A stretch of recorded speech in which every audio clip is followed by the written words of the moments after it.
Welcome to the after party. Welcome to the after party. Did you bring some snacks and treats? Yes, it did. I hope you got me something to eat. Maybe. Welcome to the after party. Coming to the after party. Right now. I've been waiting here all day to act like a fool this way. Welcome to the after party. Join us in the after party. Right now.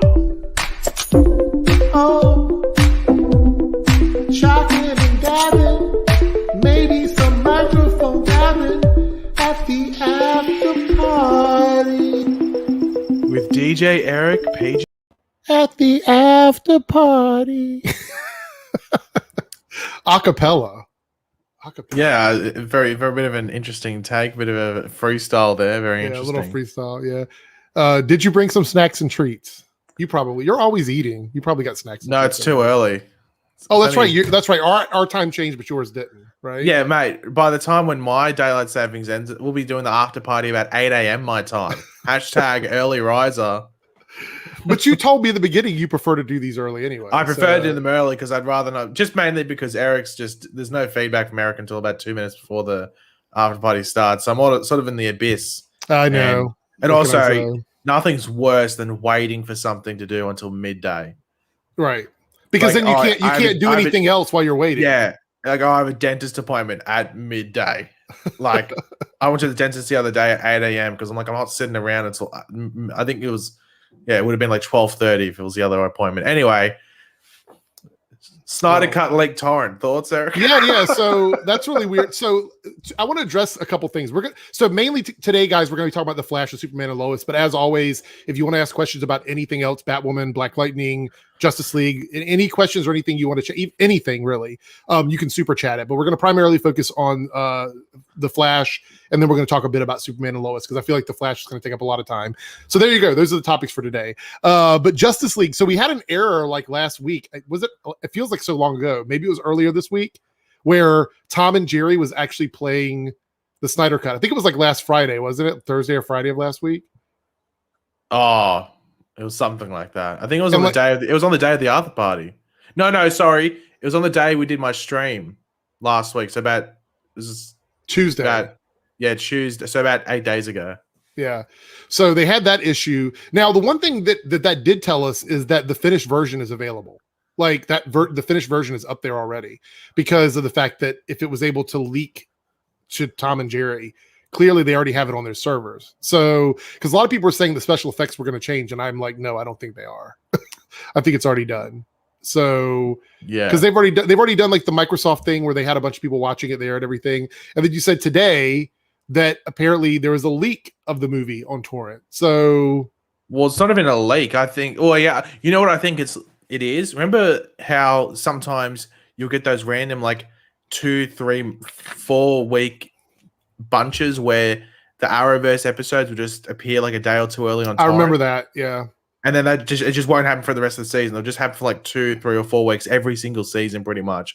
I'm 99% sure that's what's happened here. So it's one of the broad or streamers or people that's hosting the thing. It's someone there that's got the file and put it up because apparently it has no branding. Right. So this would be like a version that the public would also see then. Yeah, because at least I know from what I know from the Australian one, it has a little streaming service that's playing it it flashes up at the beginning. So like I've already watched it. So I watched the Snyder Cut like 5 days ago. So I have no intention to download this torrent. Yeah, mainly because I'm not rushing to watch it again. If that makes sense. So and I'm going to be watching it tomorrow night. So I'm good. So are you gonna advertise the edgy stream? So I'm going to do a live rant review for that. So we're going to be together. It's going to be myself. Pagey's probably going to be here. My brother Cyber. Maybe Omega's going to show up. Maybe Ben. It's going to be a big stream, but we're going to do something. It's either going to be Friday or Saturday. Not sure which day yet, but we're gonna talk about it and we're gonna basically review it live with you guys. It's gonna be a spoiler review, so hopefully you have a chance to watch it. I mean, I feel like with this many places leaked to now, there's no excuse for not watching it. Well, that's the thing. I am curious, like how many people actually hold off to watch it on the only thing that helps it is apparently even just the 1080p version is like 6 gig, which is ridiculous. It's not even like 4K. Yeah. So I don't know. You'd have to be, I think, a bit desperate just not to wait. There's a lot of people saying that Warner Brothers has has purposely sabotaged this, and I think that's a little weird that it would say that. But if they were going to sabotage, they would have leaked it on torrent a week ago. They wouldn't have waited until 12 hours before the thing come out. Yeah, there's all kinds of conspiracy theories. People would have already signed up to HBO Max by now. Yeah, like it's a weird ploy. You would have done it a week ago if it was Warner Brothers. Yeah. What do I think of it? Well, I guess it's mini review. It wasn't for me. It's for Snyder fans. It's specifically for Snyder fans, and then there'll be a portion of the general audience that will like it. The thing is that I wasn't already a fan of Snyder's takes on the characters, so it wasn't for me. However, the last third is very good. I think it's objectively very good. I don't think anyone can be subjective and say, "Oh, it was bad." I think the last third is good no matter what. The issue is that the other, specifically the first half, not for me. It's a bit of a drag, but I won't specifically say why. Okay, you have to watch it. There's only 9 hours, I think, until it comes out, so not too long. Yeah, so when we'll get to that, like during our live stream. I mean, the reason why we're doing a separate live stream for that is because I think if we tried to do it in any other stream, it would probably take up the entire time. So we're going to do it as a separate thing. But you guys make sure you turn on your notifications and watch out for that. I'm going to schedule it sometime Friday, probably. Like schedule it. Whether it comes out Friday or not, I don't know. We'll have to wait and see. All right, we got some super chats here. Wait, when are we doing it? Yeah, I'm going to schedule it on Friday. I'm going to watch it tomorrow night. So yes, yeah. Okay, so okay. I keep forgetting that you're all Wednesday at the moment. I'm Thursday. It's Thursday morning for me. Yeah. Right. Okay, so we'll make a decision. Like we'll talk about it and figure out what time is best for us, and then I will schedule it on Friday. Like not schedule it for Friday. Schedule it on Friday. So we'll know when we're going to be doing it by then. Yeah. Scott Edwards with the 999 super chat. So I really want your serious, in-depth thoughts and theories. What in detail do you think Diggle's arc will consist of across the shows? Also, do you think there will be a Flash and Stargirl crossover? I'll answer the second part of this first about Flash and Stargirl. Until restrictions are eased for filming, I don't see if you need any indication that these crossovers where places film in different spots, how difficult it is, then look at the Black Lightning and the Flash thing. Like if they couldn't make that happen, I don't think they're going to be able to make anything else happen right now. I think we're going to have to wait. Now, Paige, do you have any thoughts on that at all? I think it's going to be much later before we see they want to do one. It's just that it's not feasible. Like Stargirl's about to film their finale, I think. Right. I think they're 2 weeks away from filming their finale. And we know Jay Garrick is technically the crossover character for Stargirl. I mean, yeah, as far as we know. As far as Diggle's story arc will consist, I'm kind of curious now because we have these shows kind of going on these mini breaks, how that's going to work with the Diggle. It makes me wonder if the story isn't as connected as we think it is. Like maybe his appearance it isn't a chronological thing. Maybe each appearance is kind of independent of each other, right? I mean, because this would affect the timing of when he shows up in different places, correct? Well, we don't know. We don't know, like, specifically, because if there's a couple of weeks break between when he shows up, that's fine. But as long as it's not like, oh, okay, well, his first appearance is sometime in April or May, and then his last appearance isn't until September on one of the shows. Like, that'd be an issue. But if there's like a few weeks break between certain aspects of it or certain stages of it, then I think it's fine. I don't know if I think it's sort of pointless even theorizing what the story is going to be. We can assume though that it is going to have something to do with his Green Lantern ring. Yeah, well, because Eric Wallace said is about the best way to put it is like it's him dealing with what happened, right? And that's about it. I don't think it's any sort of. There's nothing really else there. Could it be for something else? Could we be getting another show with Diggle? I don't know. I have no idea. I mean, everybody loves Diggle, so I think bringing him back is a great thing. As far as like you said, it's the hard issue to is so early. Yeah. Let's not WandaVision it. Yeah. That's Yeah, why I don't like theorizing about it too much unless there's actual evidence to base it off, yeah, because you don't want to WandaVision it and then you're just like, oh, well, he only did this. yeah. You know, It, you just I, want to let it I play out how they it's want the it to funny thing play is out. our podcast over the weekend was talking about that and how so many of the theories just never happened. There was more than a dozen that people were pushing that never happened. So Naruto here with the $5 super chat. Thoughts on Supergirl synopsis and similarities to post-crisis Fallout? Lex is trying to get people to love him again. I don't know. I'm kind of lukewarm on Supergirl at the moment. I really want to wait to see the episode because I wasn't really happy with where we were at the end of last season. I think last season had a very, very clumsy ending. I mean, with the pandemic, you have to give them some, credit for just being able to finish up their seasons. But other than Supergirl's finale, which I felt like was probably the better of the back half of the season, I think a lot of the stuff they set up with like Leviathan and all that, just it was so much going on. I have no clue. And with everything going on with post-crisis and Lex and stuff, is it a small retcon? Is it a slight reboot? I don't know, honestly. The synopsis is specific and vague at the same time. So do you have any thoughts on Supergirl at all coming into this next season, or? I haven't given half a thought to Supergirl. I didn't think so. Yeah. Team Forward with a $5 super chat. Are there going to be more scenes of Flash, Frost, and Vibe fighting crime together? Well, we're going to talk about that in a second. I want to save this for when we get to the review, but we are going to talk especially about like Frost and Vibe because I do have a couple of thoughts on that. As far as them fighting crime together, I'm going to assume that we'll see them more this season. I would hope so. Let's see, get through the super chats here, and then we can dive into it. I think that's good. All right, so let's start this off and go ahead and talk about The Flash. Let's jump into this. So Flash season 7, episode 3, titled Mother, which was a reworked finale for season 6. And you could tell a lot of what was changed. There was a lot of things that felt like they had done them, especially the stuff with Hartley Sawyer and things like that. And to me, I think the biggest problem with this episode was the pacing of it. It felt very oddly paced, and it was a bit messy because of that. Because I think we could have tackled everything that happened if we would have had like another half of an episode or maybe a whole another episode. So for me, the pacing was a little bit weird. How did you feel about that? I know you mentioned it in your review briefly.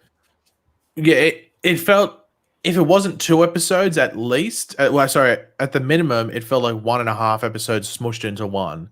It felt like, and I have my thoughts around this. I have a feeling they had no intention originally, if this was season 6, to put the Harrison Wells stuff in this episode. I agree. Because that felt like it didn't work. Like, even when the characters came in, it's like, why are they all coming in sync? Like, it's not like Barry yelled or anything. Like, it felt like weird to like shift it over to there and everything like that. So I have a feeling the cliffhanger that we saw at the end of episode 2 was meant to be for the finale, along with the beam to create new forces potentially. And maybe even that would have been saved until maybe episode 1. Maybe that would have been the cliffhanger for episode 1 of season 7 was the new forces being made. So yeah. I don't think Wells was meant to be in this episode originally. Yeah, that felt a little weird. And also, I think the way they handled Hartley was very, very weird, right? So we have a super chat here from Naruto, $2 super chat. I think they're setting up a Ralph recasting. I would, I need to know your thoughts on this. I would be very shocked if we get a lot more of that character at all. I feel like seeing Sue might be very minimal. I know they said that they wanted her to come back, but I just don't see how they're going to make it work, because that was definitely his stunt double in that suit. 100%. Because it looked like him in that suit. So I'm thinking it was a stunt double. I don't know if they're going to recast him. I think they're just going to move on. I think they're just done with that character. Like, I feel like we're going to move away from that character. The thing is, there's no point recasting, because it's just like, because regardless of what happened to Hartley, he was pretty much a perfect casting for that character. Like, I don't know who you're going to cast that's going to be better than that. So I don't see them recasting. I think they're just going to leave. They might bring Sue back for like 1 or 2 episodes here or there, but I would be surprised if they recasted Ralph. So all in all, how do you feel? I mean, there's no perfect way to wrap up the story with Ralph, because to be honest, how would you do it, right? How do you think they handled it in this episode, though? Were you okay with this whole, like, he comes in like this mushy, like, pile of goo, and then he's inside the suit and they're just going to go away? Were you okay with that? Or if you, in your mind, what would you have done to wrap up his story? Oh, well, I would have just had it that he had to impersonate someone because they were still on the run. I don't think they should. I think they shouldn't have had Ralph clear Sue's name. They should have had Cisco or someone do it. Yeah. In Star Labs, just through technology and stuff like that, and just had Ralph and Sue leave. And Ralph comes in to say goodbye, disguised as. Then I guess you could argue, but once he got into Star Labs, he could look like himself. But maybe he has to say goodbye at CCPD. Like, that's the place. Yeah, I was gonna say just have them say goodbye somewhere else. Like, let's just make Jitters, it like at Jitters or something. Yeah, like that's the place it has to happen or something like that. So, and it just looks like whether it's just Tom Cavanaugh plays him or it's someone else that's maybe in Vancouver they can get to, that's been on the show before, they can get to do that. Like, I think that would have been better than rather than microwave head Ralph and then Daft Punk Ralph. So let me say this. So Cody makes a point here. I think that the addition of the Wells storyline took Tom Cavanaugh out of the running to play Ralph, because I think he probably would have played Ralph had they not already decided to make him this metaphysical OG Wells. I feel like that's why, because otherwise they would have had him as Ralph. That would have made the most sense, right? I mean, I feel like that would have made the most sense. Yeah. So yeah, very, very odd. So I would say, guys, if you're a fan of the whole Ralph and Sue thing, don't hold your breath for them coming back. Unfortunately, I just don't know. I don't like the way they handled it. I thought it was really silly. And yeah, so there we go. Goodbye, Ralph, and probably Sue. Do you think Sue will come back at all? Honestly, maybe. Like they said, they had plans for her, but plans always change. I mean, like this the biggest example, season 4. Guess who was meant to be in season 4? It wasn't just one character; it was 2. Well, wasn't it Tom Felton was supposed to be in season 4? Julian Albert and Tracy Brand were both meant to be in season 4 as recurring and regulars. Right. Neither of them appeared in one episode. They reference back to Tracy Brand or something in season 4. I think it is, but she doesn't appear. Yeah. Yeah. So things can change. I don't see how they're going to make it work, to be honest. I think besides that, if you're going to bring Sue back on the show and you don't bring Ralph back, it just seems really strange. So yeah, and another example is even Kenan Lonsdale. He was meant to be in, I think, 2 or 3 episodes last season, but they could only schedule him in for one because things changed. Yeah. He was meant to be in a multi-episode arc, but he's there for 1 episode. So where is this from? I'm just going to drop this in quickly. Our Man movie? Yeah, that was on Twitter. Oh, I must have missed that. That might be quite interesting. They really seem to be in love with this old school like JLA stuff. So, well, we mean JSA. JSA, yes. Well, spoiler: JSA is much better than Justice League. So that's not a like a diss. It's just facts. Yeah. Gary, no, not mad at you. FAX. Always proud of you, Gary. Thank you for the super chat. So let's talk a bit about the stuff with Cecile and Joe, because it did feel a bit odd. So we had the stuff going on at the police station, and Jesse is always amazing. I think Joe's a great character. It felt like an attached storyline, and at the end of all of it, where he had to like sort of make a decision to whether or not to go into the mirror world because Cecile had been changed into a mirror clone or whatever. I don't think that hit the emotional moments that it like. This episode tried so hard to make emotion a thing that I think they made it nothing, to be honest.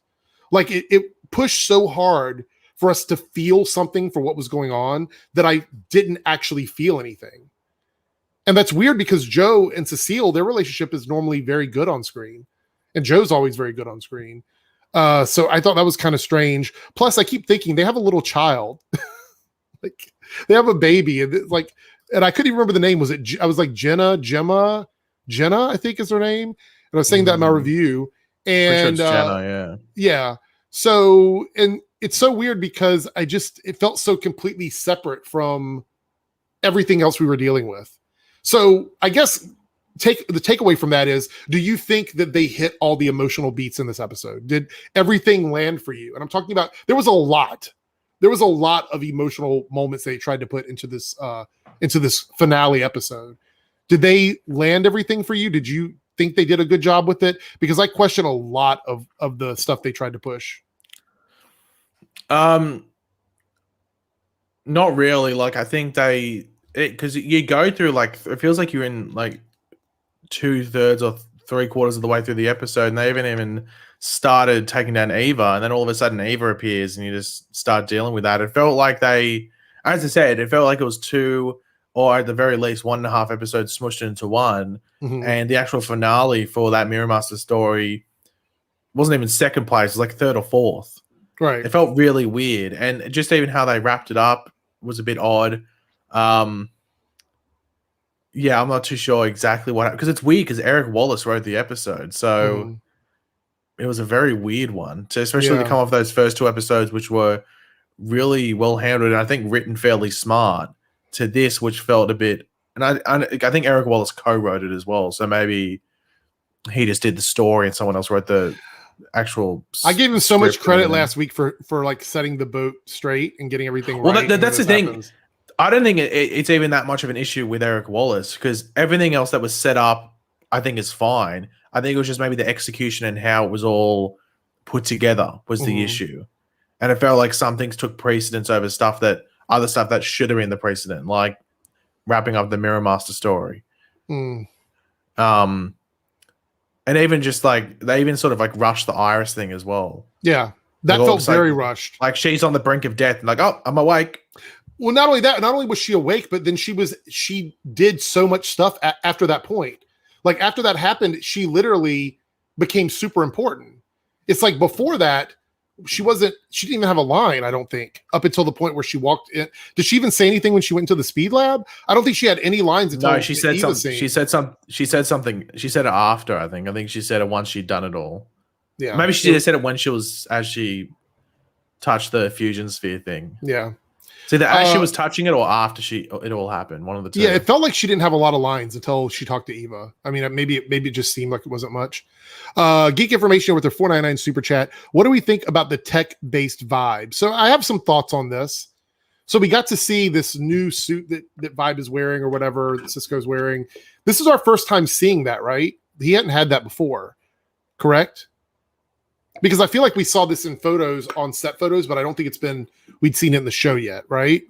No, I was just wondering. I thought at first it was Nash's thing that he wore when he transferred the particles back into himself.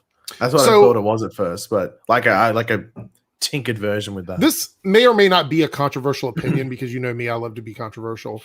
But why bother taking away his powers to just find a convoluted way to give them back to him again? It seems like such a weird thing, because he didn't even want to be in the field. Like, his entire reason for getting rid of his powers was he didn't even want to be a superhero anymore. The fact that he was still working at Star Labs was kind of just there as a backup. Like, now he's out in the field fighting again. Well, I think the answer is obvious. What's that? Ralph. That's a good point. That's a really good point. I didn't think about that. If Ralph was on the show, Cisco wouldn't be out there. That's true. That's true. But I feel like they also wanted to have a OG Team Flash moment, because Allegra could have been out there fighting. Or yeah, but Allegra's powers are very, like, Allegra's powers, like, for them, like 99% of the time, are pointless. Right. Like, I don't know how they actually make her overly relevant with the powers unless they sort of evolve them. They're going to have to if she's going to be a regular on the show. So yeah. Well, I just think it's weird. I don't mind a tech-based vibe, but I feel like that taking away his powers was kind of weird. But now that you brought up the whole Ralph thing, I guess it does kind of make sense. Budget cuts have to happen somewhere, and I guess when it comes to superpowers, you have to pick and choose who's going to have powers and who doesn't, I suppose. Because to be honest, Cisco's powers were very, very OP, to be honest. And and also, like, as soon as you take out the multiverse, like, you pretty much just end up with what he's got now. Which is like a vibration ability or whatever. Yeah, so like we can just pretend he's Vibe anyway, even if he just has to use the tech and stuff, because the multiverse isn't there to tap into. Yeah. Well, at least they don't think it is. We know the They don't think it is, yeah. So, yeah. So, all right. With that being said, let's talk about the Wells stuff because I do want to get into this. This was probably for me the most disappointing part of the episode because there was a lot that I did enjoy. We're going to get to that, guys. There's some stuff that I really did enjoy. So seeing Wells back was good, and I thought introducing him, I'm like, oh, cool. This is going to be like this weird Wells with meta powers now or cosmic powers or something like that, and we bring him back just to push Flash into a direction and then go away. I'm hoping that he comes back. It can't be the last we're going to see of him, right? Young Eric Coco. Yeah. I think that's your full name. Okay. Eric Coco. Scrappy Coco. Anyway. Yeah. Did you not watch the episode when he looked out the window when the Force things went? I saw that, but I don't see what that has to do with him coming back. Oh. Do you think that's going to have something to do with him coming back? Open your eyes, young Eric. You never know what happens next. We're not pulling WandaVision. We're not pulling a WandaVision. And how do we know that he time traveled specifically to go see his wife constantly? That sounds like torture. It doesn't sound logical at all. That's why I was like, why are we doing this? Open those eyes, young Eric. Yeah. Open those eyes. Well, I will say this. The idea that he said he can see like his life all the way 92 years in his lifetime or whatever. How is that possible when he doesn't exist in present day? Because he has to exist to live to be 92. Well, so, maybe it's in the time. Maybe it's in the hashtag original timeline. You're talking about like the OG one that everybody asked about? Yeah, original timeline Flash, where the Flash is made in 2020 or what it is. Yeah. I thought that another thing to add more weight to your comments about him showing up, because they just decided to do it this episode or whatever, is the fact that he knew everything when he came in. And that's always a sign that they just need stuff to happen quickly. Like when he shows up and he's like, I have all the memories of all the Wells and blah, blah, blah. That means that they just needed him to come in and like accomplish stuff quickly. They don't want to have to worry about filling him in on stuff or having him learn things or whatever. They just really need him to know what to do immediately, kind of. So I thought that was a little bit lazy, but it was cool to see the OG Wells because Barry was like, you're the one that I really wanted to meet because that's and let's be honest, they wouldn't have done that big reveal if it was literally just for one episode. I hope you're right. Right. They're not gonna blue ball you that much. Like they're not gonna do that. Well, I did say that he was gonna in my theory video. I said that somehow Harrison Wells was gonna help Barry get his speed back, but I didn't know it was gonna be this way. And we'll talk about that in just a moment. So let's talk about some of the cool stuff in this episode. So I thought the special effects were really good. The fight scene with Flash on the rooftop when he does like the spin and the lightning or whatever. Yeah. Really, really well done. They spent a lot of money with that. I think the only special effects in the episode I didn't like were in the speed lab when he was getting his speed back. That scene, that green screen just doesn't look good when he's running. And I know they have to do it probably because it's difficult to film inside that actual thing. Because I think they do it with the particle accelerator too, don't they? That's all green screen, I'm guessing, on the inside of that. So it just didn't look very good. That's probably the only thing I didn't like. And it didn't look good like last week or whatever. I think it was like week 1 or whatever we were looking at. It was running through. That's probably the weakest part. But everything else I think was really strong. And I think they're getting better at their CGI, or maybe they're spending more money. I have no clue. But it felt a little bit better to me there. I even thought that the melting Ralph, as much as I hated that part of the episode, I thought that looked really good on camera as well. I mean, it looked gross, but it looked good. So what did you think about that? Did you enjoy the special effects? What did you think of the fight scene at the end and everything? Yeah. Like no real issues. I mentioned the spiral flash lightning throw thingy or whatever it was called. Thought that was cool. And I thought maybe because of the week of the Snyder Cut, there was a lot of slow-mo in that fight. Yeah, there was. I guess that was just to show the fact that Cisco was like blasting out of the gauntlets or something specifically. And I didn't like the music in that scene though. I thought that song was very weird. I was like, why is this song going on for so long? That's like, well, I've never heard it before, so it must be. I didn't know what it was either. Cheap. It must be like literally. So I was like, okay, well, whatever. I don't think it fit in regards to being there for a long time. If it was just like a couple, like 10, 15, 20 seconds would have been fine, but it felt like I was listening to the entire song. Doesn't the Flash normally do like orchestral stuff? They don't normally do like music like that for fight scenes. I think correct? it depends. Like sometimes with the fight scene, everything it's hard to actually use like a score, at Mhm. least especially to get it done in time. Like if it's a specific theme for a character, that's fine because they would have had that done Right. already. But when it's just for like one specific scene, that like especially this fight scene, I think it'd be like it's not at the top of their agenda. Right. Anthony Beltruth, 1-9 super chat. Do you think Ralph will get recast in season 8? So we talked about this a little bit earlier, but my answer is no. I don't think we're going to see Ralph again unless they do it with like somebody like Tom Cavanaugh or somebody reprises his role. But to be honest, I think they want to distance themselves from that character. I think because of all the drama around Hartley, they just don't. I don't think he's going to get recast. Do you think so? I think you said earlier. No. If they need to use him, if like for some reason the story requires they have to use Ralph, they'll have him impersonate someone else to do something. Yeah. 499 super chat from Scott Edwards. Who do you think will be the big bads of each graphic novel? Godspeed, Psyche, a Stargirl, and Flash will probably cross over early. So the second part of your question there, yes, I'm sure that the Flash and Stargirl will cross over at some point, but I would not expect it this season. Maybe next season or next season at the end of the season, maybe. Because I think they're going to probably try and do a crossover thing with all the heroes by the end of the year, maybe early next year. As far as the big bads of the graphic novels, I think because of what we saw at the end of the episode and some of the set photos we've seen, and I think it's actually been confirmed somewhere that Psyche is going to be one. So I don't think we're going to get a big bad, maybe a collection of villains as the big bad. Would that be right? Because of the Force Wars, maybe? Well, no, technically Psyche shouldn't be the villain. I think he'll be a threat early on, but in the comics, Psyche is sort of like bounces back and forth. So you don't think they'll take him in that direction on the show? Because I'm just assuming they're going to. No, I think he will. I think he'll bounce. I think he will bounce back and forth, but I don't think he'll be the big bad of the first graphic novel. Right. I think there's going to be someone behind all the forces. So it's someone trying to maybe combine all of them. In the comics, that was Hunter Zolomon. So hashtag Zoom return confirmed.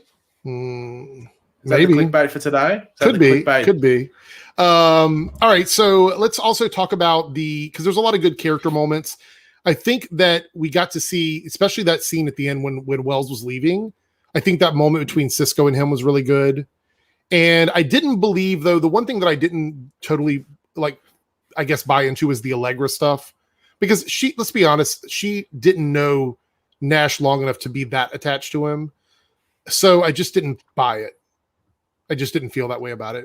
What did you think? Did you like those moments between all these characters? Like, were you invested in them at all or no?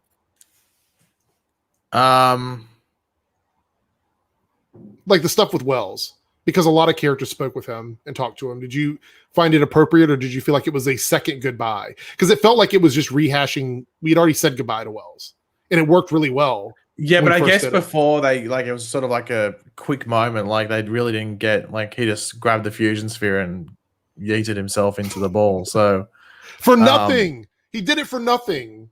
Well, no, he did it for something. The bomb would have gone over Essential City, and a lot of people would have died. So we lost all the Wells for that. I don't know.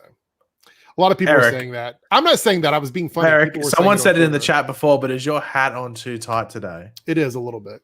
The blood to the brain. There were a lot of comments in my videos basically saying that he did it for nothing. So I was kind of repeating that. Well, those people weren't thinking, were they, Eric? So maybe their hats were on too tight. Geek information. What if Godspeed takes Zoom's spot? I don't think so, because Eric Wallace has expressed that he would like for Zoom to come back. So I don't think. No, logically. Yeah, go ahead. Like I mentioned that in one of my videos, was that like we know that Godspeed's back, so they could substitute him in for the storyline if they wanted to. But you mean in the storyline with the Force? Because the Speed Force, especially now that we know that when it went up, like especially during the last episode, it definitely hinted at more, because when it goes up, it doesn't just shoot those 3 new ones; it shoots out Speed Force as well. So someone's getting hit by that Speed Force, or some people, whether it's one or multiple.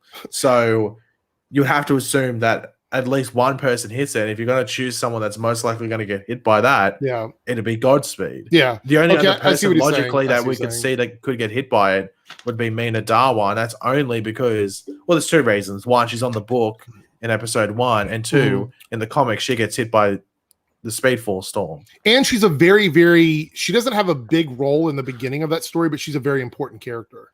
So, well, yeah, you think she dies. Like, they think she's dead, and then she just obviously they're not going to do the story with her and Barry, because that would be #awkward from the comics. So #triangle. Can't believe Stanley Dover tried to kill Superman from Canada Graphs. I didn't even recognize him until he started talking, and then I'm like, do I know this person? And then I realized it was the same actor, and I was like, he's doing so many things. How I knew? Because when the episode was starting, the credits played, and the Brendan Fletcher came up. I was like, that name sounds familiar. And I was trying to think, Brendan Fletcher. It's like, I know it's on Arrow, and I was just trying to think. And then I was like, oh, it's Stanley Dover. And then then they showed him in the van. And I didn't realize Kilgrave was in this, because we knew Kilgrave was coming in the show, but I didn't realize it was this episode specifically. Yeah. And then he showed up and was like, oh, he's actually Kilgrave. So right. So getting back to the Zoom Godspeed thing, I thought you meant like replace Zoom, as in like Eric Wallace would use him over Zoom in a upcoming storyline, instead of like, because if we're talking about the Force, the Speed Force and the different forces in the comics in that storyline, yeah, I think that Godspeed could take up that scenario and kind of combine two stories into one. But I still think that Eric Wallace wants to use Zoom for something. I don't know what, but I think he could bring Zoom back at some point. At least I have faith that he will, because I love Zoom and I'd love to see him come back. So let's talk a bit about the Iris storyline, because that kind of dominated the episode, even though she didn't have a lot of dialogue until like midway through.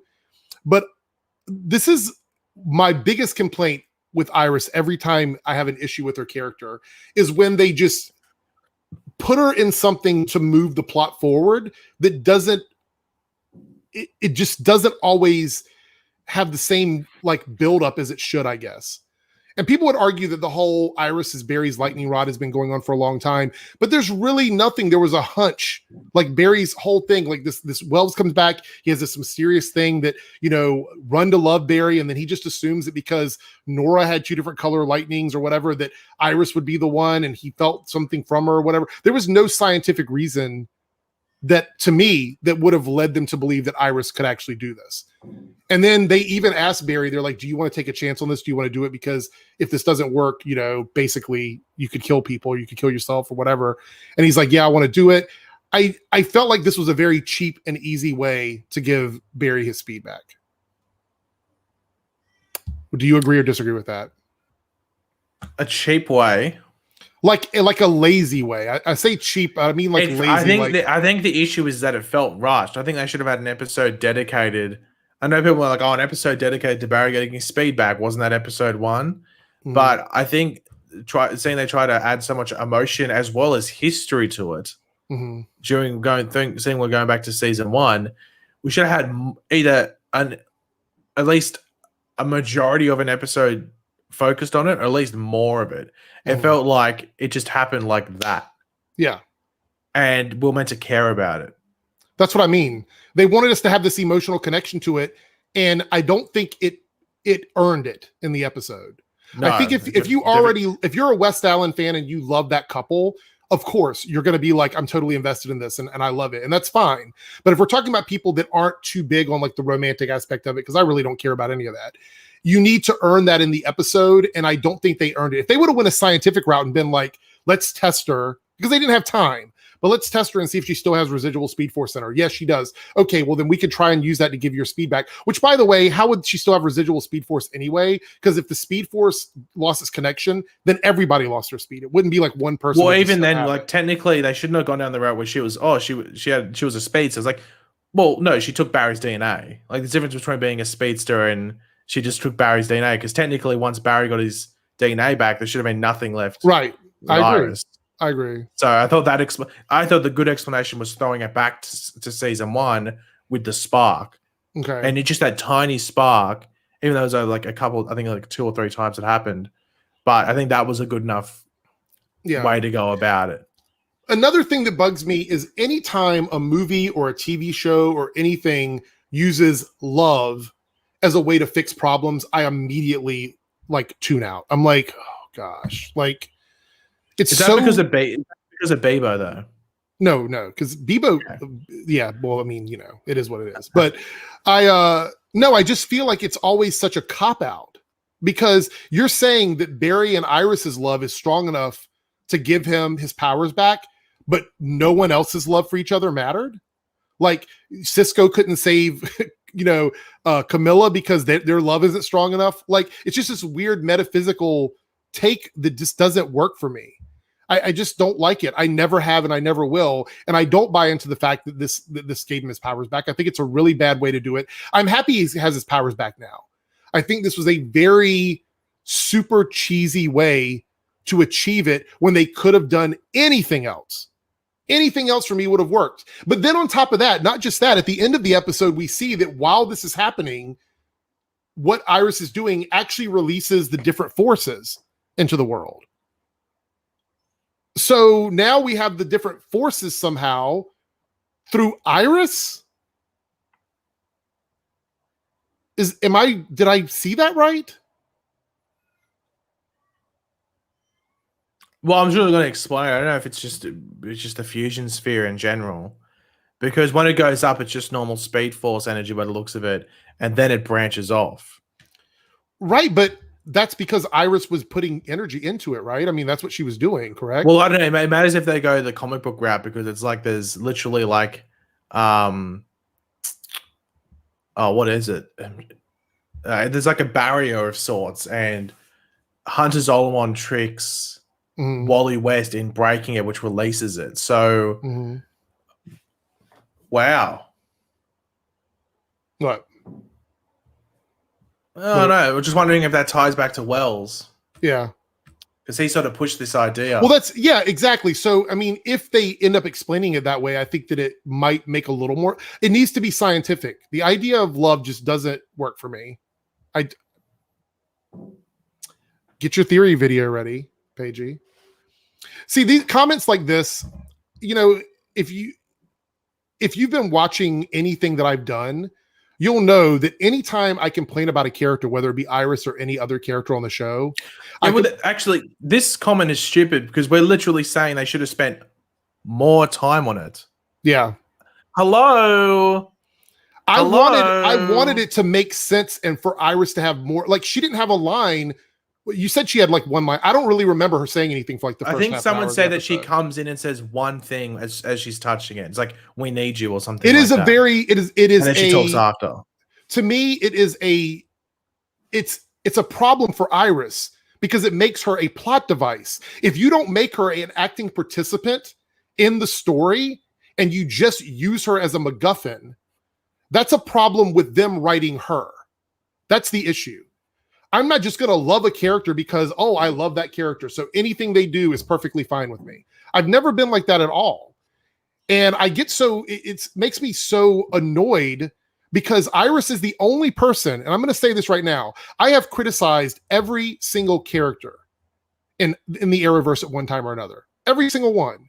The only time people try to attack me or argue with me about my criticisms is when it's Iris. Why is it? Why is she the one character that we're not allowed to even critique as a character on the show? Why is that? I could critique literally any other character. Nobody has that kind of pushback. It's just really annoying. You guys are really, really annoying. $5 super chat. Can we get a positive review on West Allen stands? If you like West Allen, that's fine. I don't have a problem with that. I'm not a shipper. That's the thing is I don't stand anything. I literally stand nothing. So you're never going to have me going, I love this. I'm going to completely support it 100%, whether I like it or not, simply because I am a stan of it. I will never do that. You stand snapbacks. I do stand snapbacks. That's true. Yeah. So Crazy Cat reviewer. Thanks explaining the lightning. I didn't know about the strength force and other forces. So yes. So thank you for the super chat.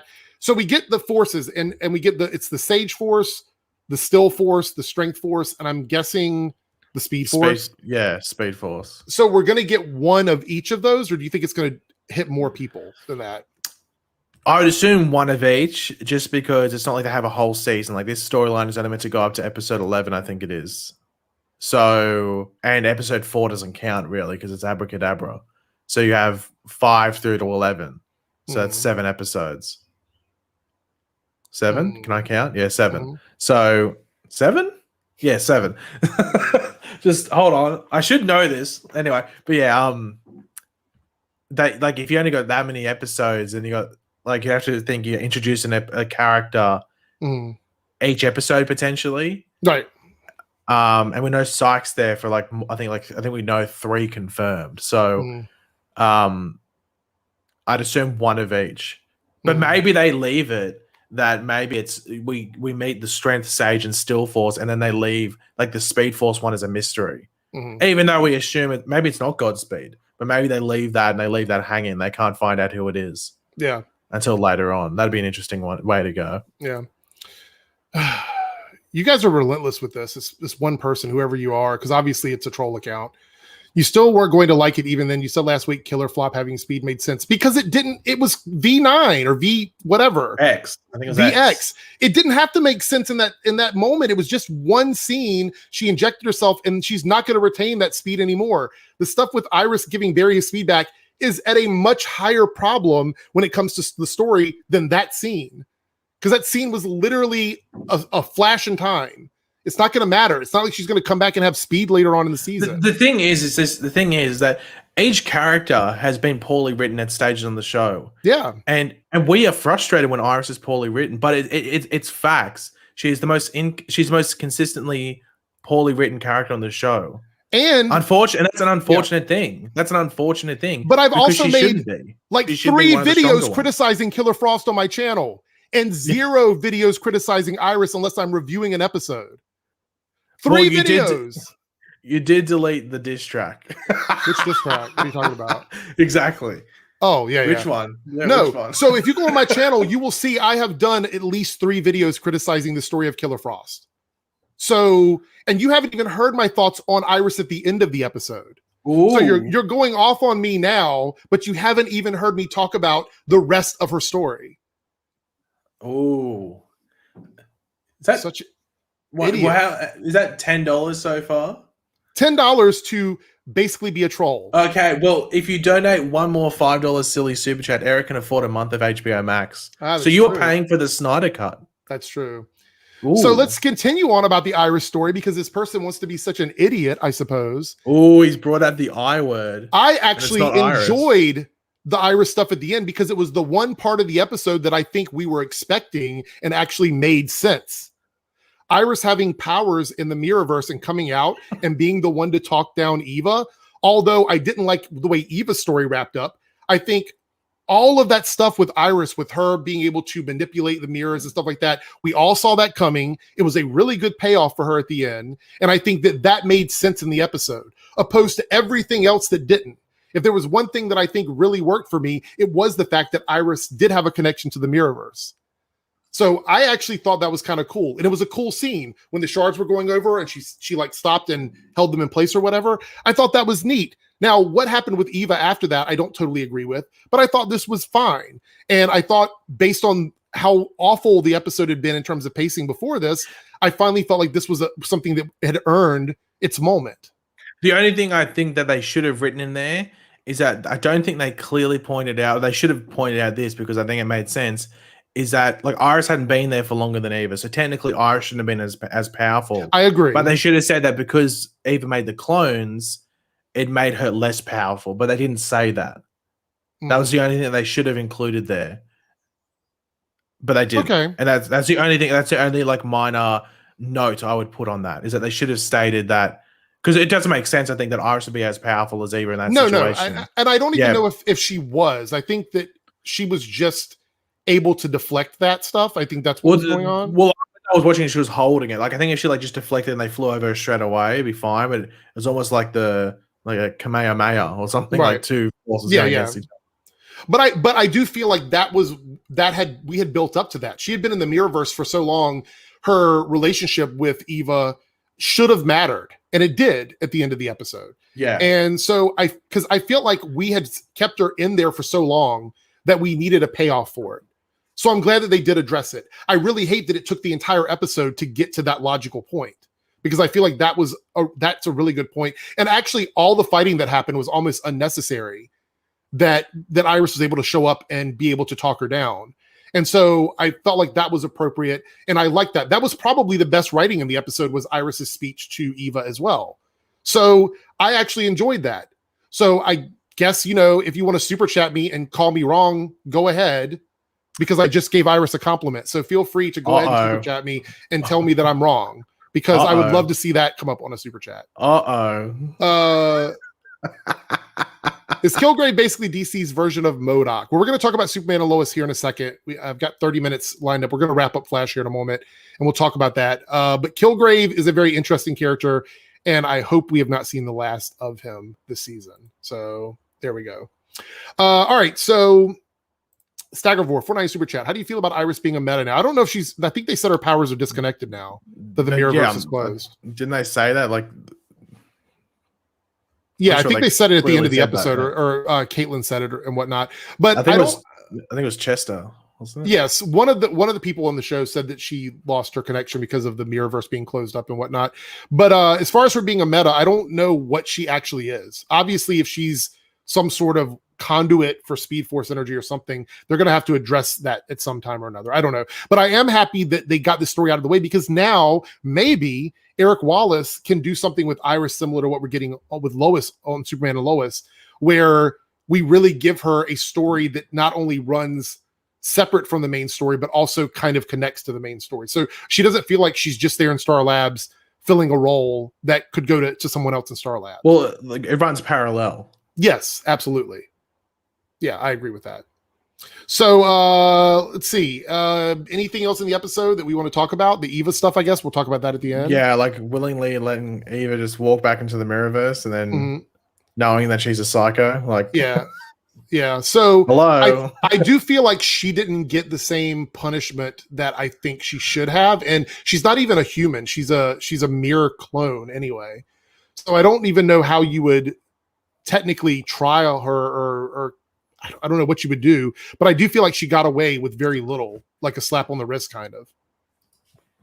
So do you think we're going to see her again, or do you think this is it? Because I feel like she just kind of... I think this is it. I'd be surprised if they were rushing to bring her back.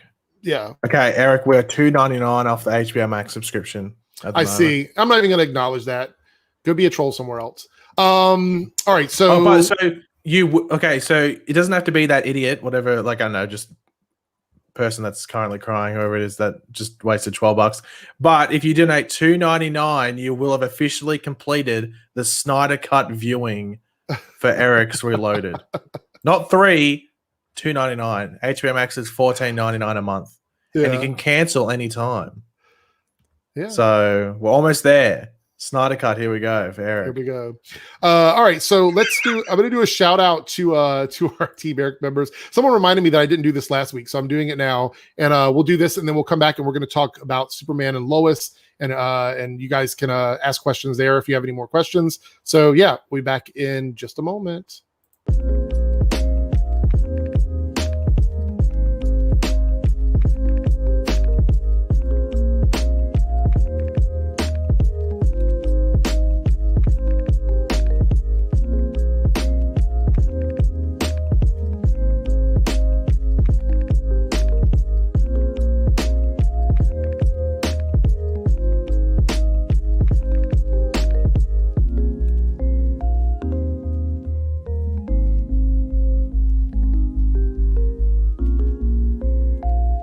So you may be asking yourself, how do I become a Team Eric member and help support the channel? Well, it's actually quite simple. You head down below the video you're watching right now, or any video on my channel, you click the join button, and it pulls up a page where you can see all the perks available to you: custom badges, emojis, exclusive content, and early access. Then you click the join button. It's that simple, and it does help support the channel. Become a Team Eric member today. Thank you. There we go. I didn't forget this week, guys. So there we have it. Let's see. Staggervore, a $4.99 super chat. What did you think of the background music during the fight scene? For me, it was unnecessary. Yeah, we talked about that. I guess you missed it. We thought that it was a little bit weird that it was there. And I know other shows have done it, but Here we go, Paige. No reason $5 super chat from Joe Smajon Jr. So thank you I think for it's that. pronounced Smajon. Smajon. Thank you for that as well. And oh wait, look, Victor here with another $5 super chat. Here we go. You guys are paying for my HBO Max subscription, so get ready for the live rant and review for Justice Snyder League. Cut. So, yeah. So, Drama alert, nation. Yeah. All right. Arrowverse So let's. GameStar. Yeah, you keep saying that. Is it going to happen? Are we going to make that happen? Wait, well, hold on. I need a no. Aren't we doing Paige's pick? I didn't know if you had one this week. Oh, never underestimate me, Eric. Do you have one? But I need to ask, who thinks Eric looks like Keemstar and is officially the Arrowverse Keemstar? Is this an official count here? Is that what we're doing? Yeah, because I think he should do Arrowverse Drama Alert, not once a week, but maybe once a month. Honestly, you could do one this week and just screenshot that person's super chats. I could. Is Drama Alert still a thing? Does it still come on? I didn't know if it was still a thing or not. I think it is. I don't know. So what is Paige's pick this week? Okay. This is what I watched this week. Okay. Version 3 or 4, one of the two. Didn't watch that much actually because one of them's a TV show, so I've just been like working my way through it. Did I watch anything else outside of these? Actually, sorry, I watched. I don't think I think I watched that like just late last week. I think it was after the after party. Eric Keemstar. Is that your new name? Eric's biggest rant ever. The Snyder cut. The Snyder cut? The Zinder cut. Oh god, that stream's going to be interesting. Anyway, what I watched this week. Eric would have got this by one of the tweets I sent him, but Austin Powers won. I had more fun watching that than I think the Snyder cut. But so is this confirmed that you're putting Easter eggs in your Twitter now? Are these Easter eggs for Paige's? Yes. So if you want to hint at what the Paige's pick could potentially be from week to week, there could be suggestions and or hints through meme tweets headed, sent towards Eric. So if you see them, you might get a bit of a hint. So we put Austin Powers 1 with the "I touch myself" scene as the Easter egg, which Eric. I think Ben actually enjoyed it a lot. He seemed to like it. Anyway, that's. I watched Jaws 1 and 2. Okay. Didn't watch 3 because I know it's terrible. That's the 3D one that doesn't even look good. So yeah, and they sort of like Deep Blue Sea rips it off. Yeah. Sort of. But Deep Blue Sea is better. Yes. And it's got Samuel L. Jackson getting eaten.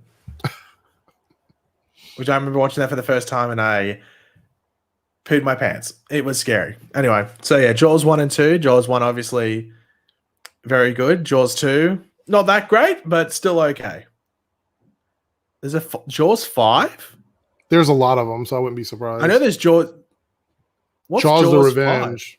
5? No, Jaws the Revenge is Jaws 4. Yeah. What's Jaws 5? I'm not sure, but I wouldn't be surprised if there is one. Yeah.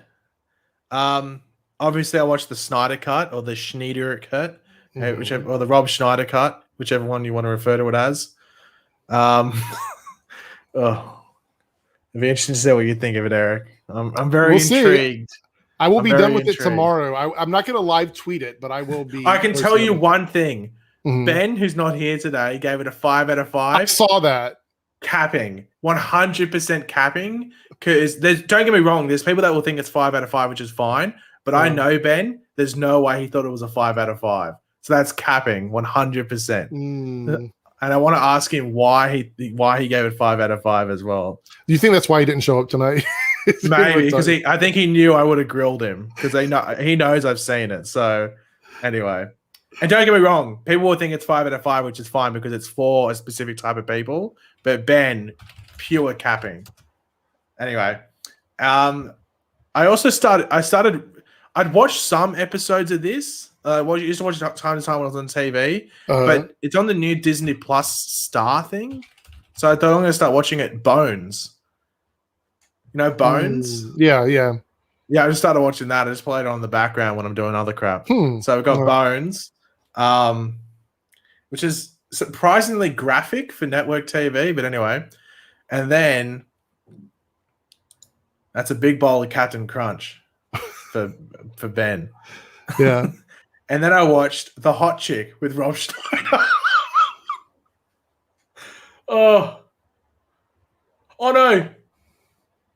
I rewatched The Waterboy as well. Isn't that the one where he actually switches bodies or something like that? Yeah, it's like the earrings. So right. One of them wears one earring, one of them wears the other, and they swap bodies overnight. Yeah. And he ends up he's like some like criminal, and he ends up in the I do vaguely remember that movie. I haven't seen it in years though. Yeah. Who's it got in it that's I think it's got someone from the Arrowverse in it. I'm trying to think who it is. I don't know. I can't remember off the top of my head. I think they just randomly show up at some point. Was that all you watched, or was there another one? Is that it? That's all I can remember. There might have been something else I've randomly watched. Obviously, I did not watch Batwoman this week. That's one. There's someone put the South Park things. Rob Schneider is a carrot. Staggerforth the 1-9 super chat. Our Man movie's been announced. Any thoughts? We also talked about that earlier. I think it's kind of cool that we're getting so many classic characters put on the big screen. Actually, they were kind of missing out sticking with like the more modern ones when they could really just reinvent these older characters. So I think it's pretty cool. Eric, I was going to talk about this earlier or whatever, but this is all like just I think pretty much nonsense. Until a big trade like reports on this, I wouldn't believe any of this. So it's obviously bullshit. Yeah.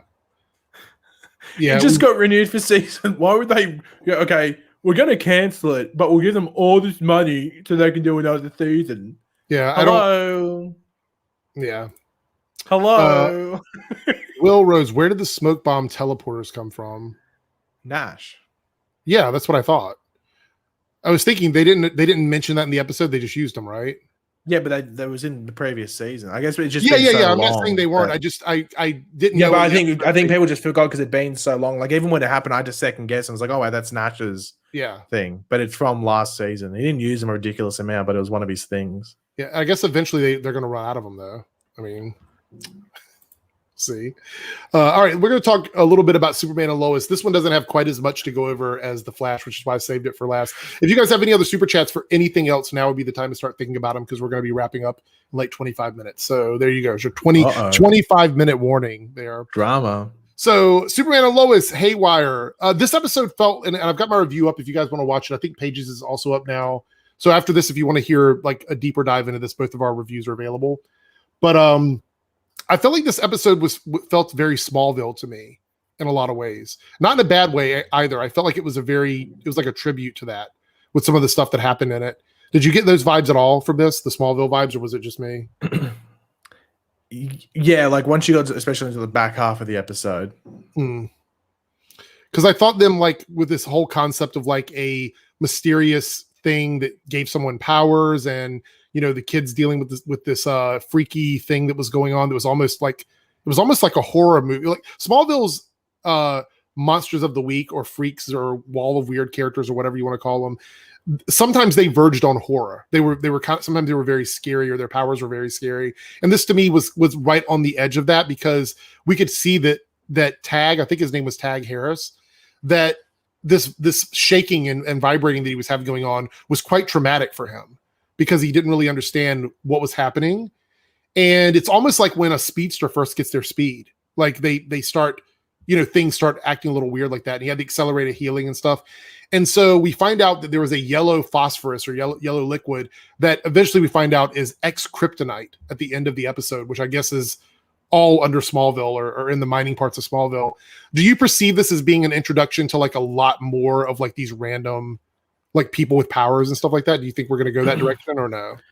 Maybe, but I think it's more that's just why Morgan Edge is there. Like he knows it was under there. Or at least had an inkling it was under there. So maybe it's more what he's working on rather than I'm sure there'll be incidences where there'll be another thing like what happened with Tag. But then again, they might have just used him as the thing to make it believe it was one thing, and then you understand what it was that actually hit him and what it does to people when you get to the end of the episode. So, right.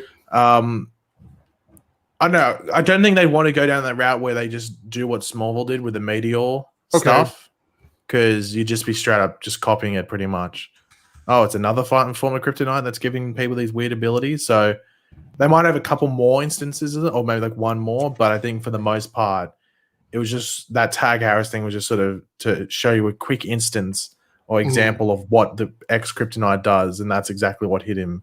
That was in the mind. So, do you think that the Morgan Edge, like the what was it, the Subject 11 or whatever his name was? Do you think that he was given powers through this yellow or this? Well, what was that pod at the beginning of the episode? Yeah, I don't know. I couldn't figure out the connection. I couldn't. Well, the main thing was like I couldn't tell how big it was because they didn't give anything to relate what the size was. Because I wasn't sure if it was the size of your hand or something. It was like something you'd hold in your hand, or if it had someone in it. Someone was telling me they thought it was Leslie Laura, and I'm like, wasn't she in that scene? Well, it was only 6 years ago, so I don't know how. But then again, maybe she was older, but I couldn't tell what the size of the pod was. It looked like it looked like the shape of like where someone could be in it, but I couldn't tell how big it was. So was it a baby in there? Was it a teenager? Was it like someone that's like 10 years old? I couldn't tell the size of it, but looked like there was something in it because it had like that red sort of like see-through window sort of thing. So I'm sure we'll find out in the next couple of episodes what was in there, but we just know it was 6 years ago.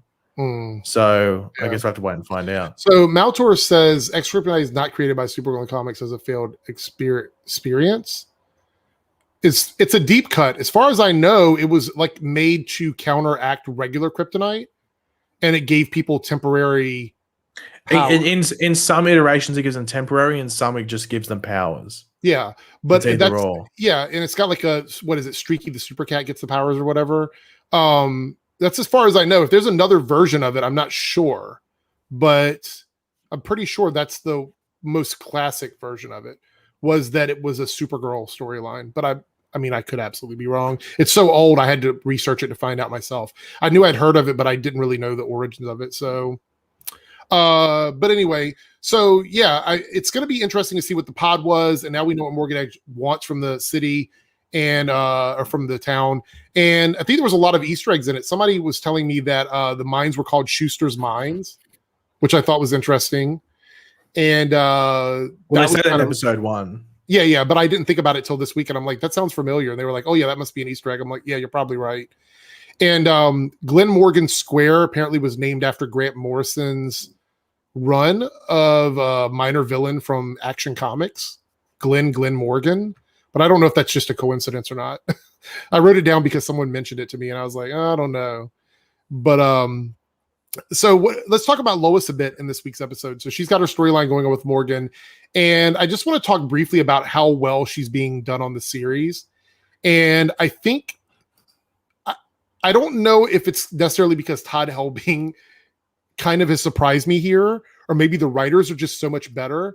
But I feel like all the characters, even when they only get a tiny bit of dialogue, I feel like it's so much better than what we see on a lot of the other shows. And I think Lois is a great example of a character that I know a lot of people were apprehensive about her being such an important part of the series. I never was, but I know a lot of people thought, they're like, well, what good is it going to be to have Lois running around doing reporting stuff? But you can see that it's quite interesting, and it actually works within the show. And so Lois is, again, standing up to Morgan Edge. She gets mad at Clark because he doesn't show up for a town hall thing. And you feel all that emotion and energy in the scenes and stuff with her for Clark.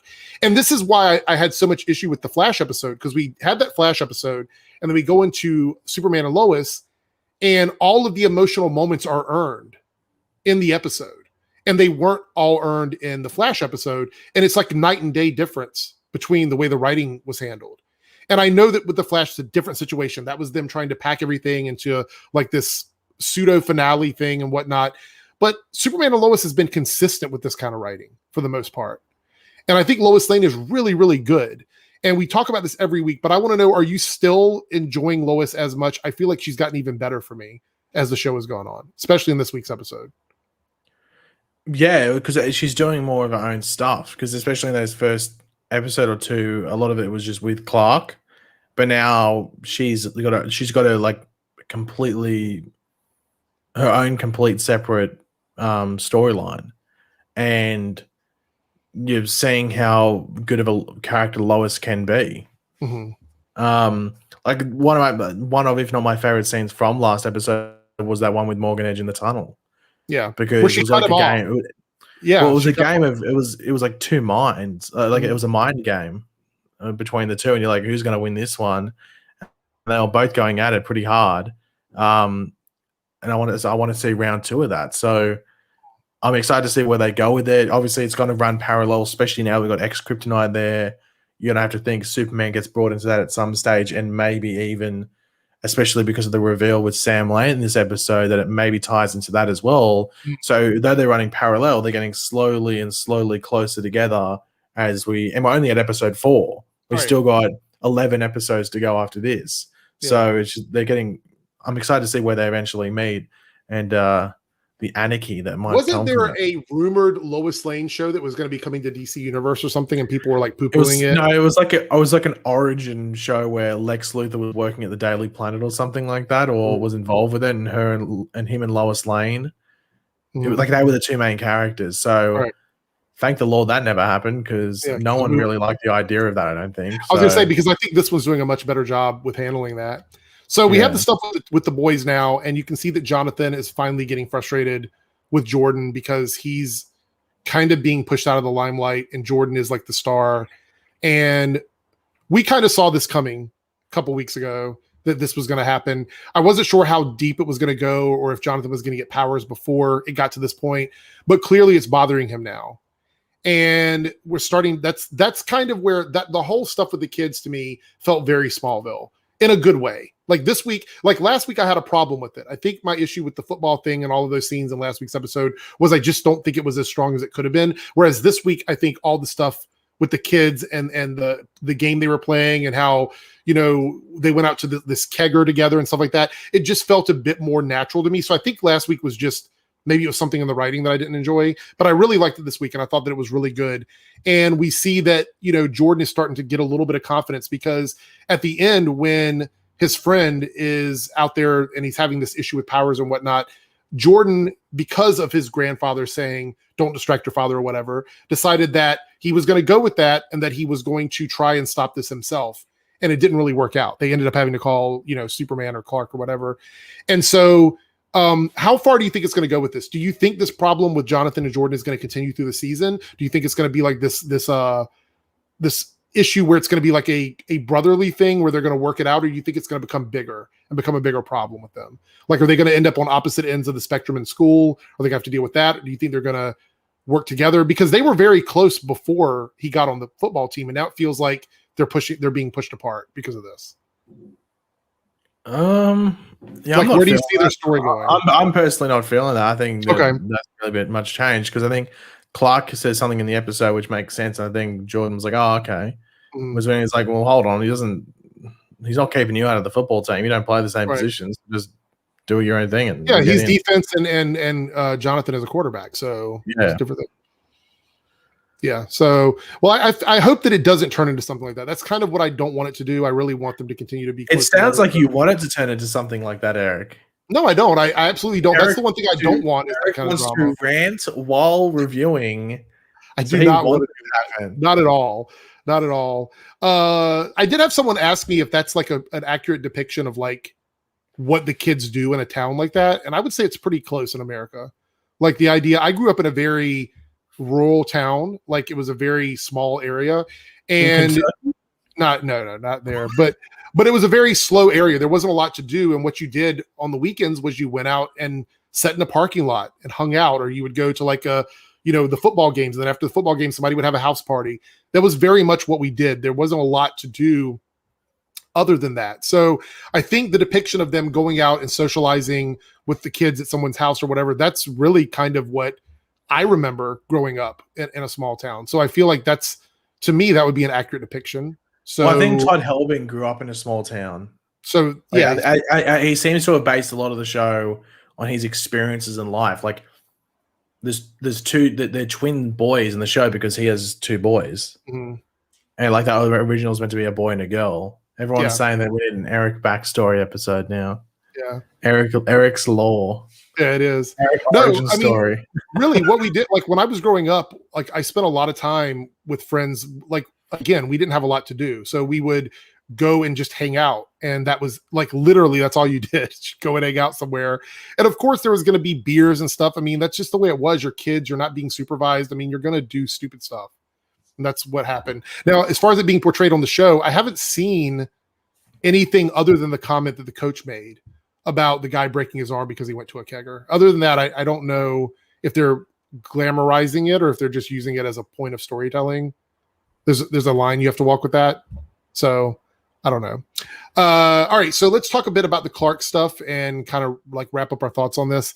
So he's still struggling with being a father. We see him, he's coaching the team and he seems to really be enjoying it. And he's having fun with the boys and being a dad and playing, catch with them and stuff like that. But he's also trying to balance being Superman. And this is what's causing General Lane to have an issue with it. He thinks that it's a distraction and it's a problem. And so he wants Clark he continues to try to like play this game with Clark, like pick me or pick them. Like there's no compromise between it. It's like you have to do one or the other. Whereas I think Lois thinks that Clark is capable of balancing both because clearly she has trust in him. And so this drives General Lane to basically yeet himself out of their life. They're like, they have to kick him out of the house. You're not welcome here if you're going to keep doing this.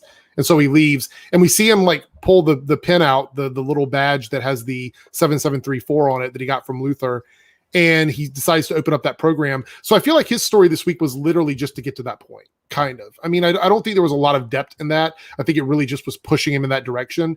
But I think it was also pushing Clark to be different with Lois. Like he has the romantic dinner with her at the end and all of that. And do you think that this is going to drive General Lane even further? Do you think he's going to try and reach out to Luthor and try to talk to him about what happened on his Earth and what he thinks that Kal-El is going to do? Do you think he's going to do that? Or do you think it's going to be a completely separate military thing? Because I'm actually surprised the military didn't already have a contingency plan for Superman. So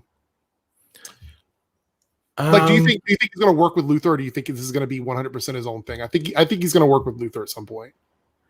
Probably will, but I think the issue is that Luther's sort of like pointless at the moment, and outside of like I guess relaying information. Like he'd probably like you can hear it. He sort of like wants to get his suit back, at least specifically the suit, at least because obviously the ship got yeeted in space, so I don't see him collecting that back together. So yeah, I think 7734 is in the comics. That's why they're doing it on the show, and we knew that like. Was it episode 2 when he gets the thing? Yeah. So Project 7734 is like literally like a contingency plan against aliens, but on the show it seems like it's specifically Superman, but they might evolve, I guess, maybe based off the Kryptonite, where they might think it might just be superpowered beings, not necessarily like it might include metahumans as well. Introverted unicorn also, says yeah, go ahead. Do we even know that metahuman school is actually anything legitimate? Yeah, I was going to talk about that. Name it. Let's talk about that now. First, I want to say this: that Introverted Unicorn thinks he's going to try and set up Clark. I wouldn't be surprised if that doesn't happen. I mean, if it does happen, the superhuman school. I thought it was a weird mention. Like they dropped that in, and then I also thought, like, if that was an option, then why were we not sending Jordan to it? Unless there's some evil side to it that Clark is aware of that they're not making obvious to the kids.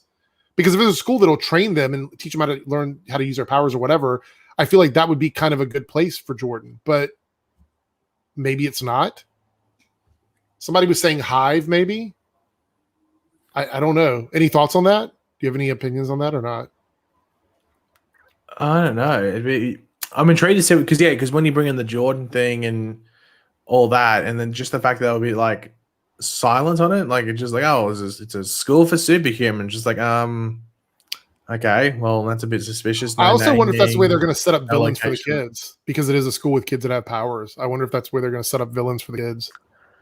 Well, I don't think it's actually anything legitimate. I think it's some sort of dodgy thing. Well, no, I agree. I don't think it's a real thing, but I think whatever that program is where they have the kids locked away or whatever, that I think they're going to end up being the villains for Jordan and Jonathan. Maybe. I think we may see a villain from there, because it was a weird thing to just throw in there. Like, I just felt like that was kind of weird. But you know, there we are. And then the other thing we have to talk about from the episode is the stuff with Lana and Kyle, where it seems like they were fighting and then they finally sort of made up there at the end and stuff. I wonder if Kyle is warming up to people yet, because he does seem like just kind of this guy that has good intentions but is very I think Kyle's actually going to be a main part of the story when it comes to the town realizing that Morgan Edge isn't actually, doesn't really give a crap. Yeah. After one thing. Right. Because I think Kyle at the moment is probably the best. If you want to put it, the Smallville into a person is probably Kyle at the moment. So, I think he's supposed to represent all of Smallville. I think that's what his character is meant to do. So I think the character in general is just meant to represent Middle America. Yeah, I think so too. I agree. And so for me, I feel like I'm not some Kyle apologist. Like, I've realized why he annoys people, and I think that's the point of the character. But I also feel like it was nice to see Lana and Kyle have that moment in the episode, because we didn't know what was going on with them, and they gave us quite a bit of it. So looking back on this episode, we covered a lot of ground in a short amount of time. We had a lot of stories that just kind of intersected and crossed over with each other. And I'm just now realizing that it was just so much that we did. And sometimes within an hour, you don't get a lot of time to do that. I guess it goes to show that if you understand how to pace an episode properly, it doesn't feel bogged down, or it doesn't feel like it's sort of messy. It's a little weird, but I quite enjoyed it. So yeah, that's it. We have our reviews up. If you want to hear us talk about it quite a bit more, you can go check out both of our reviews that are up right now. So I'm curious though, what are your guys' scores? First, drop your scores for The Flash out of 10. What would you guys have scored Flash out of 10? I'm kind of curious to see what people's thoughts are on that. Out of 1 to 10, what would you have scored this episode of The Flash? Because I feel like it wasn't as strong as the first 2 episodes for me. Would you agree with that? Yeah, by far. It was below. Like, if the other ones were like 9s, this was about a 6.5, 7. Yeah, 7 probably, maybe, because of the ending, and it had good bits. And just the bad bits just felt like it took away from the episode. Like, you remember some of the bad bits more than some. You know what this episode feels like? It feels like one of those episodes where it's setting up for something else. You know what I mean? Like, it didn't feel like it was actually a conclusion, because it's like we're setting up a storyline for the rest of the season, opposed to like wrapping something up. And I guess that makes sense because they had to rework it from a finale to a third episode of the season. Yeah, it's going to be weird jumping into next week's episode, because it's sort of like a filler episode for the most part. Like, I'm excited for it because it's abracadabra, but it's still... Do you think there's going to be a time jump or no?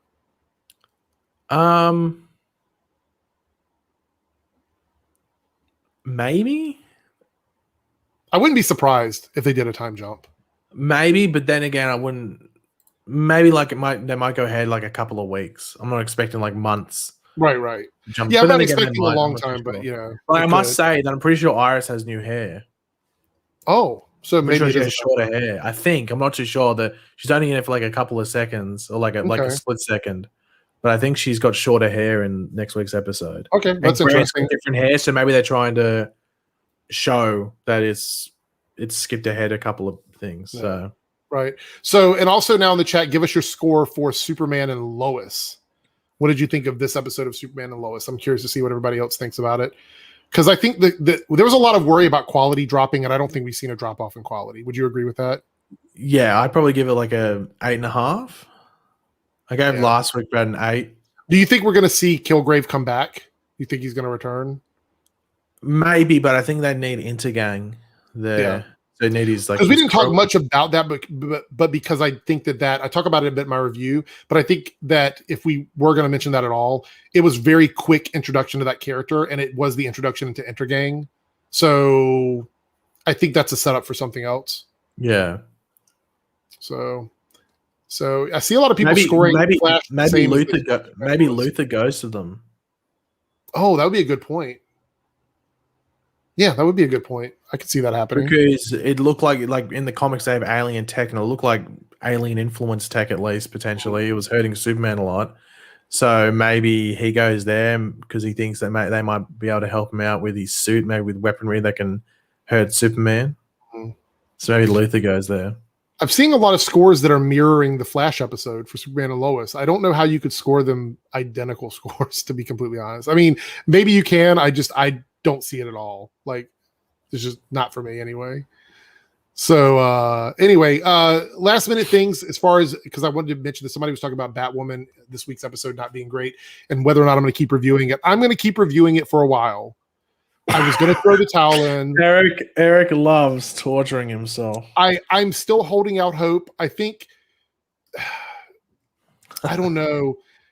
I might do a poll on my channel to see if people want me to keep to keep covering it or whatever. I don't know. Cause I'm not totally it's not a problem for me to watch it. I'm not watching anything else at that time anyway. So I could continue to try and put up with it to see where it goes. But I just don't know if people want to necessarily hear me be negative about it every single week. So if people want, I'll throw a poll up for that later on.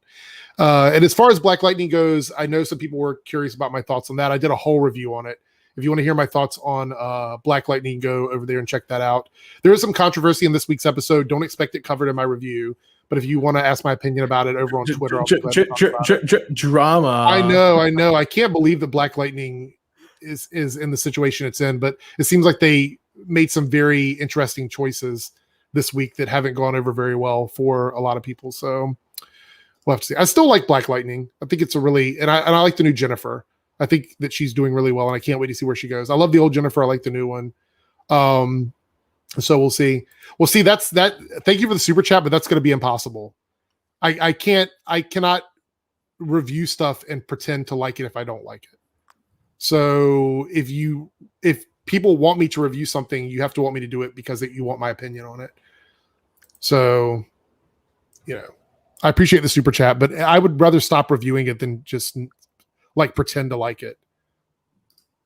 It is it's impossible for me to 100%. There's very few episodes where I'm just I love every single bit of it. You guys know I don't give 10 out of 10s lightly. I gave the first 10 out of 10 that I've given in forever was last week's episode of The Flash. So, oh man. All right. Well, it looks like everybody is saying kind of the same stuff we're saying there. Season 4 curse for Black Lightning. I don't know. Black Lightning, they made a mistake with something they decided to include in the episode, but I still think it's a really well done episode. So, all right. Are we doing Would You Rathers? Is that what we're doing? Yes. Now? Would you like some Would You Rathers? Yeah, we got some time. So what are we doing? What is the Would You Rathers?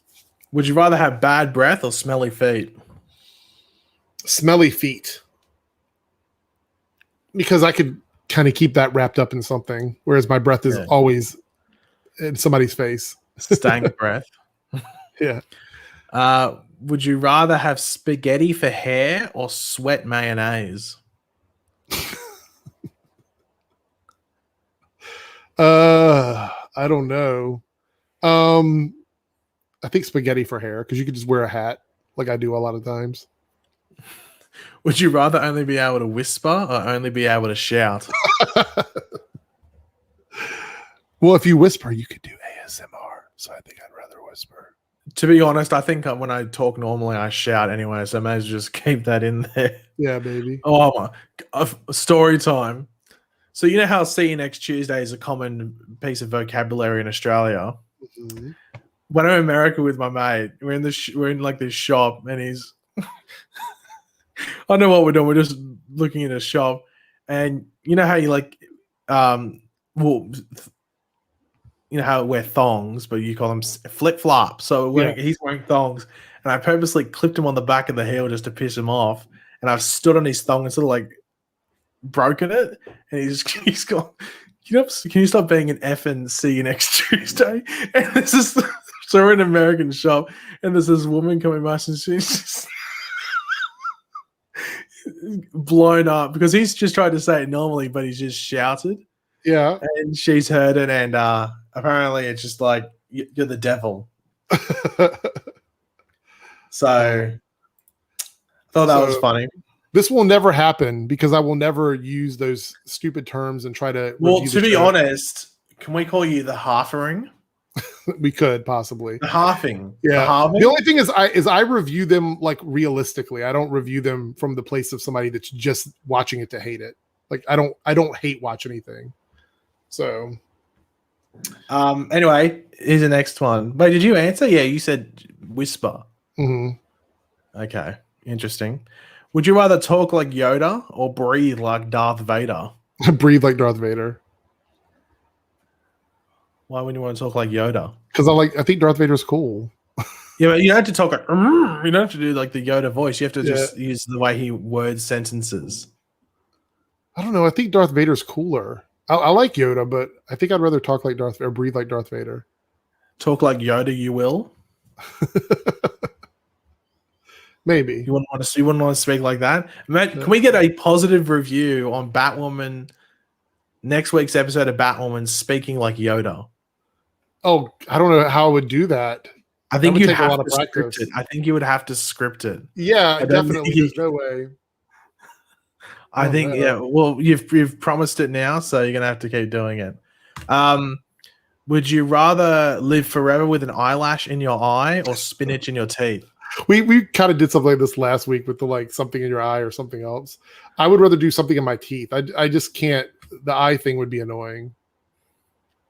I don't know. Something in your teeth is very annoying, though. Yeah, Canograph says, even though I like Batwoman, I so far haven't strongly disagreed with anything Erica said about the show issues. Now, in his score in last episode, yeah, but no, but reasons no.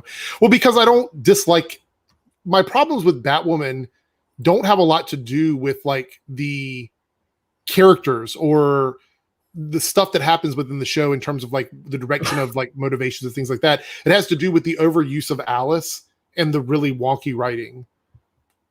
That's really what I have problems with the show. So Lone Wolf here with the $5 super chat. So that Flash end credit scene with the lightning, how do you know the different colors? Was it explained, Eric? Maybe I missed it. So we know because the comics have addressed it. And I'm assuming that I'm just going to go out on a limb here and say that because we know that wasn't the still force represented as like a green? Didn't we see that already? Still force is green, strength force is red, sage force is blue. And speed force is yellow. Yeah. Now, if they're going to go with the comics, that would mean that's what the colors mean. And I know, Paigey, in your video, you actually had the graphic of the lightning with the actual forces listed on it or whatever. And I didn't go that far, but yeah, if you go watch Paigey's video, he has them all listed there. I can bring it up quickly on screen right now if you want it. Got it on my computer. Oh, dabbing on them haters, yeah. Where is it? Here we go. Eric smells like poo-poo. Eric smells like poo-poo. All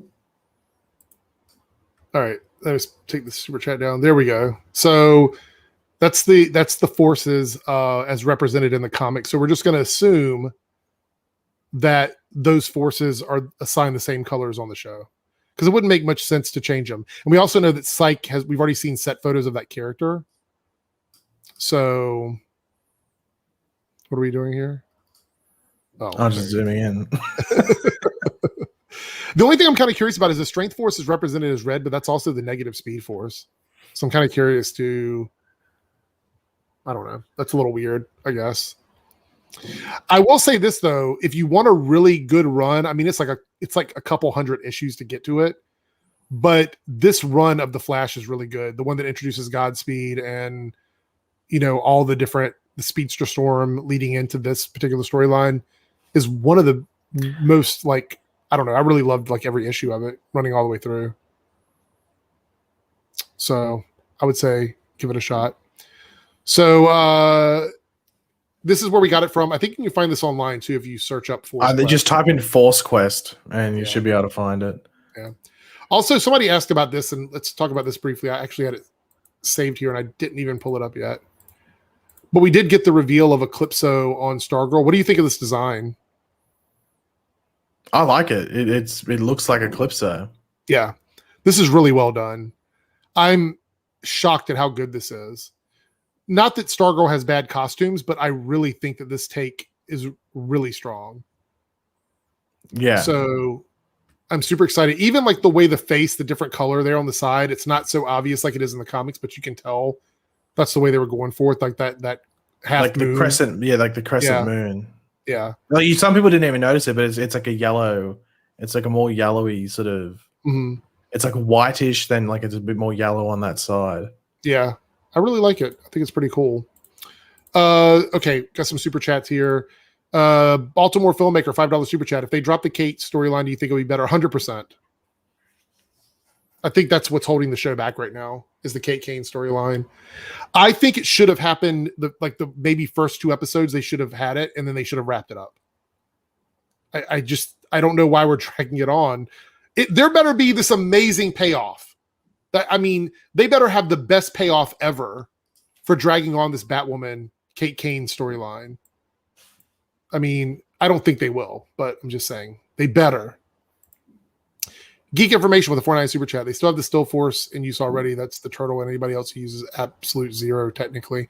So yeah, they had that Turtle 2.0, I think is the one we got last. That was the Turtle 2.0 is the more accurate thing. That's why I was sort of surprised they didn't.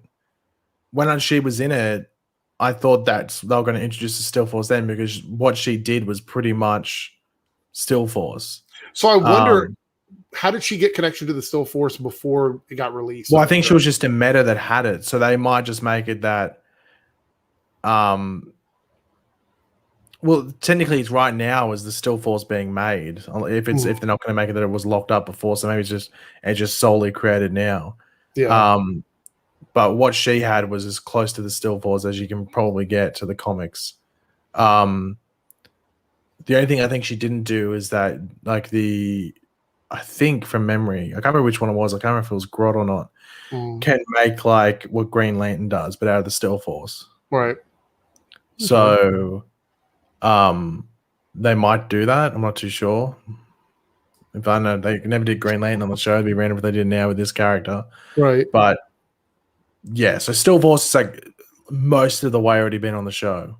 The first Turtle did one stage of it, the next one developed it a bit more, and I'm assuming whoever gets it in this, whatever the character's name ends up being, they will probably take it all away. Right. All right. Well, I think we're going to wrap it up there. I've got one more. Okay. Thing. One more. Would you rather? Let's do it. Would you rather have to hunt for everything you eat, or only eat McDonald's for every meal? And I can tell you, man, you would get over McDonald's after a few meals. Oh man.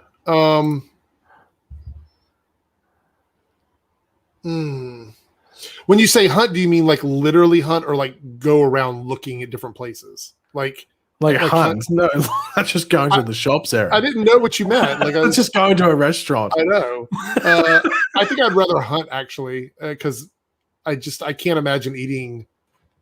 I can't imagine. I think you would. Yeah, I think Haley, you would probably die if you're only at McDonald's. The guy that did the Super Size Me, I'm pretty sure he almost died. Yeah, I actually, I can't even remember the last time I ate at McDonald's.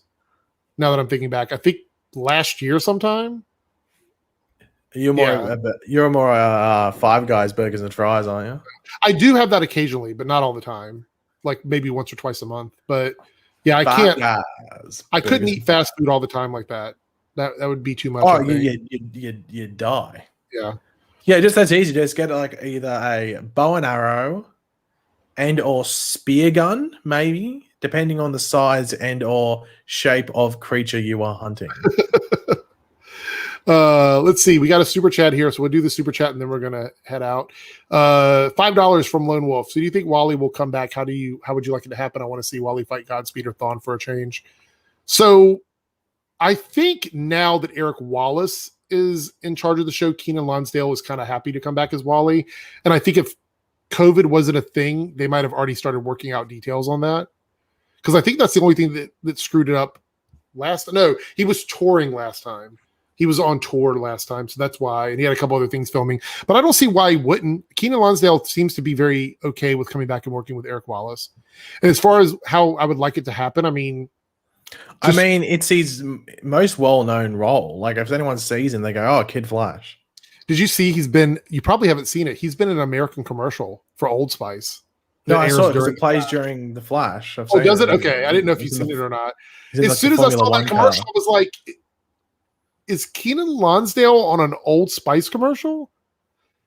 I don't know if that's taking an L or not, stepping down from the show to do a commercial, but I thought that was a little weird. Well, I don't know. Wasn't Terry Crews on the Old Spice commercials? Well, I guess he was, but it's like it's airing during the show that he was on. It's a little weird to me that's the case. But Keenan's a very talented dancer and singer. He's on a show. I mean, he's in a movie on Netflix called not Step Up, Work It, I think, or something like that. He plays like a dancer on that series. And Isn't Step Up Channing Tatum? Yeah, it was, but it's a dance thing though. It's just like Step Up, but it's called Work It, I think, on Netflix. Has anyone seen that stupid This Is the End? Channing Tate Yum? No, I have not seen that. But well, anyways, is it that? Like, it's something like that. Yeah. Yeah. Did Keenan not like the previous showrunners? Do you not see how Wally was treated before? Like the last time he was on the show, he was actually properly treated as like a speedster. I don't think it was necessarily like whether the previous shows didn't treat him right. I think it was just more that he was a regular. He was there all the time and did nothing. So I think he was like, well, there's any point in me being here all the time? I think he said he was always, I think as soon as he left, he was open to coming back, but it was just like, what's the point of me being there full time if I don't get that much focus, which I think was fair enough on both sides. I think it was better to just let him go and then bring him back when needed. I really liked him on Legends, but they did the same thing on Legends they did to him on The Flash in the terms of like knocking him out or not letting him use his speed. There's always some reason why he couldn't use his powers. So even though I think he fit in better on that show, he still had the same problems that he was having over on The Flash. So there's that. All right. Anyway, we're out of here. Thank you guys so much for joining us. Stay tuned this week on Friday. I will post up an announnment for when we're going to do the Snyder cut of Justice League. The Schneider cut. So stay tuned for that, and then join me this weekend for my review. Can we confirm whether or not you'll be wearing an edgy shirt? Confirm. We'll confirm that. Oh, can we get a tease? Somebody was talking about this shirt. It's not just Superman and Batman. It's actually the Flash, Superman, Batman, Flash, and Green Lantern. You just can't see the bottom half of the shirt. I was going to say the Green Lantern or Spectre. I wasn't too sure what was going on that left leg.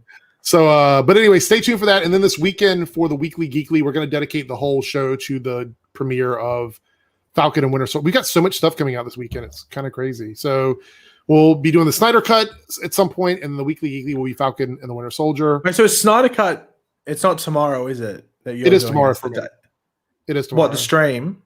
No, the movie comes out tomorrow for us. Oh, okay. So, but the Snyder Cut stream will be, yes, we'll do it. We'll set it up the next day. Okay, so that's Saturday for me. Okay. Yeah. So we'll figure it all out. We'll talk about it on Twitter and get it all sorted out. But anyway, all right, we're out of here. We will see you guys next time. Bye. Bye.